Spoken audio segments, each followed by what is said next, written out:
मुंब्रामधील एमआयएमची नगरसेविका सहर शेख बोगस जात प्रमाणपत्राच्या प्रकरणावरून चर्चेत आली होती। सहर शेख सोबत तिचे वडील युनिस शेख यांच्याही अडचणीत वाढ झाल्याचं समोर आले।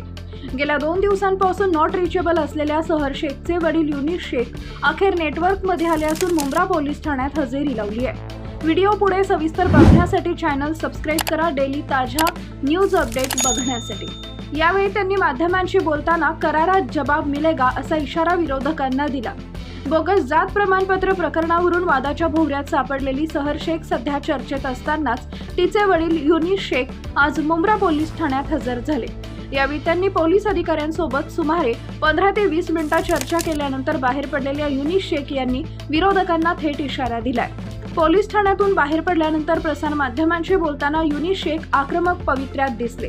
आमच्यावर करण्यात येत असलेले सर्व आरोप धादांतर खोटे आणि बिनबुडाचे आहेत। 2 दिवसात आम्ही आमची भूमिका कायदेशीररित्या स्पष्ट करू आणि विरोधकांना करारात जबाब देऊ असं त्यांनी ठणकावून सांगितलंय। सहर सध्या कुठे आहे यावर त्यांनी स्पष्ट उत्तर दिलं नाही, मात्र तिची बाजू भक्कमपणे मांडली।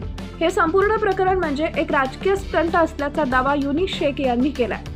माझी मुलगी मोठी होत आहे, प्रगती करत आहे, हे पाहून अनेकांना जळफळाट होत आहे, त्यातूनच हे कारस्थान रचलं गेलंय असा गंभीर आरोप त्यांनी केला। वानखेडे स्टेडियमवर सहर मॅच पाहताना दिसल्याचा व्हायरल व्हिडिओवर बोलताना ते म्हणाले की तिनं मॅच पाहायला जाण्यात चुकीचं काय आहे, तो तिचा अधिकार आहे। या प्रकरणातील बोगस जात प्रमाणपत्राच्या आरोपांवर आता शेख कुटुंब काय पुरावे सादर करणार याकडे सर्वांचं लक्ष लागलंय। सहर शेखनं बोगस जात प्रमाणपत्र सादर करताना 4 शासकीय यंत्रणांची फसवणूक केल्याचा ठपका आहे। सहर आणि तिच्या वडिलांविरोधात गुन्हा दाखल करण्याची शिफारस चौकशी समितीच्या अहवालात करण्यात आली असल्याचं वृत्त आहे।